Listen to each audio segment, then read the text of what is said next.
All right, new statistic to talk about, the effect size, or a family of statistics, I should say. It's not just one thing. Effect sizes. Effect sizes are interesting because they get at a question that's not being addressed by T or the confidence interval. The T-test tells you, do your groups differ? Yes or no. Confidence interval tells you whether your groups differ. It also tells you by how much we might reasonably expect them to differ. However, that's measured in whatever units of measurement you have. So you can't compare effect sizes across different studies. You can't compare how much of an effect on aggression you got in one study versus another. Effect sizes are put in a standardized form of metric. And what that does is it does allow for comparisons across studies, which is really fun. We've actually seen an effect size, a couple of them previously. The correlation is an effect size. R square value from regression is an effect size. The effect size we're going to talk about today is D, Cohen's D, named after the great Jacob Cohen, who pretty much invented the entire field of effect size measurement and was incredibly influential. All right, how do you calculate the effect size? Well, the formula is pretty straightforward. The formula for D is simply the difference between our means over the pooled standard deviation. And we can see that comes out to 1.25. What that tells us is that the ostracized group differed by 1.25 units of standard deviation more than the included group. One thing to note there is that's just a Z statistic. It's really the same thing that we've already seen. It's just called something a little bit different here because if you were using this with a Z test, it would be really confusing to have two things called Z. You can see how we get this in R. We use a package called LSR, and the command is simply Cohen's D, the name of the dependent variable, whatever's on that interval ratio scale, tilde, the name of the predictor variable, the variable that's that dichotomous variable that tells us what condition people are in. Just like that, we can get the effect size. All right, so let's take a look at how much hot sauce we're actually talking about here. Because we don't really know what milliliters is. That's 3,800 milliliters. Those big ones, I guess you get those at Costco or cash and carry. The bigger normal thing of hot sauce, 355. This one's about 1,500. That one's about 60. And then those little ones, which you might see in a hotel or something, are 3.5. This is in no way an endorsement of Tabasco. Tabasco might be one of the worst hot sauces possible. So when we're talking, 25, 30 milliliters being served, you can get a better sense of just how much hot sauce we're talking about there now. So in the included group, 4.5 milliliters, 4.9 milliliters, that'd be about that much. Versus the ostracized group, about that much. So this gives us kind of an eyeball sense of the magnitude of those differences that we saw.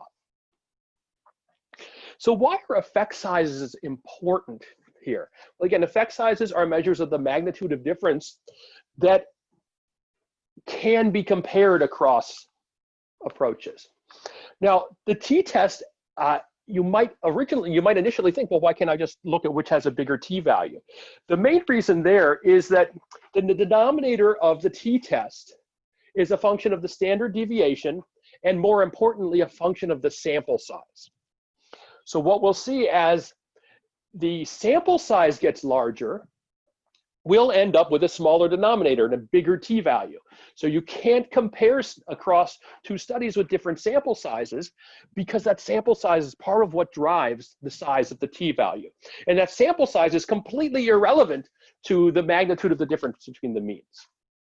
And you can see that here in these formulas. You got sample size in the bottom for everything. Cohen's D, the denominator is a function of the average standard deviation. It doesn't have that aspect of sample size in it.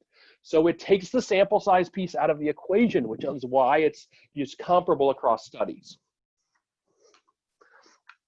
You can see the formulas there. None of the pooled standard deviation isn't influenced by sample size the way the way the t-test is because the pooled standard deviation has it in both the numerator and the denominator. All right, why else is effect size important? Well, the APA publication manual, and I should note, this is a picture of the old manual. I didn't update this to the 7th edition.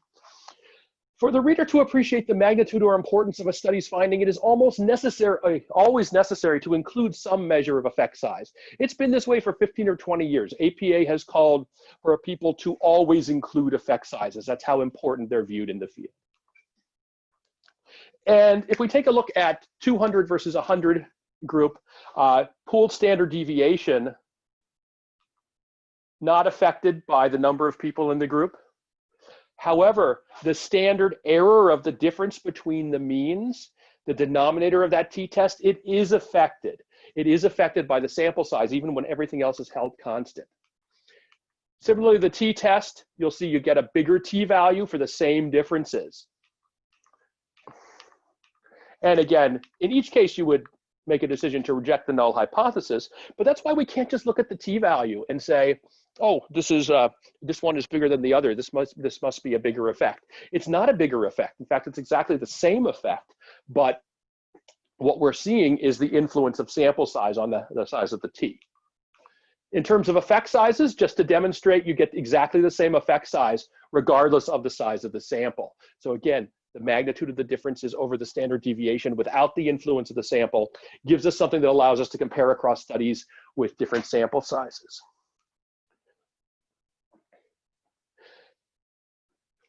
One of the implications here is that sample size will strongly influence your ability to reject hypotheses. Larger sample sizes make it easier to reject the null hypothesis.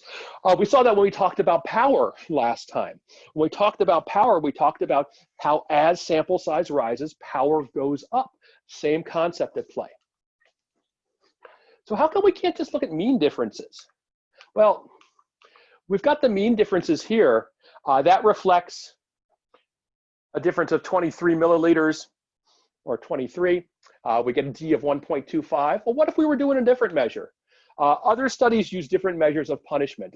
You can see studies that one thing we see in the aggression literature is the opportunity to blast noise at somebody.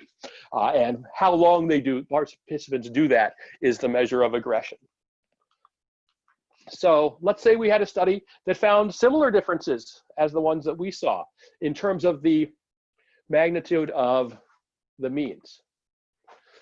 However, let's say that its standard deviation was much larger.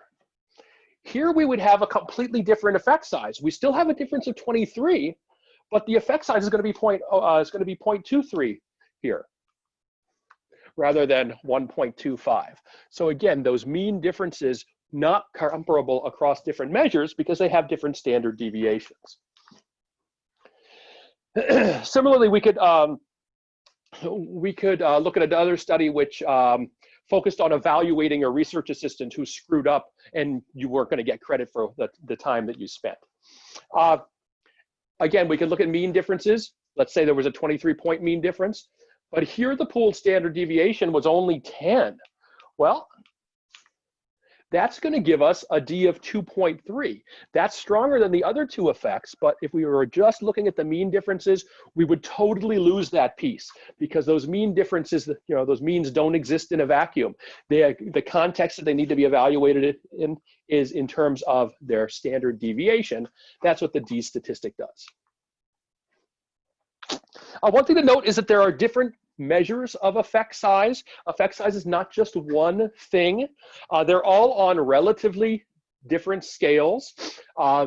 D, R, eta squared is one we'll see later in the semester, and R squared. Also, we'll see phi or V later in the semester as well. All of these are different measures. The main point I want to make here with this table is that they're all on different scales. You can't just look at one effect size and say at something and say, oh, the effect size is this, that's bigger than this. It's dependent on the scale.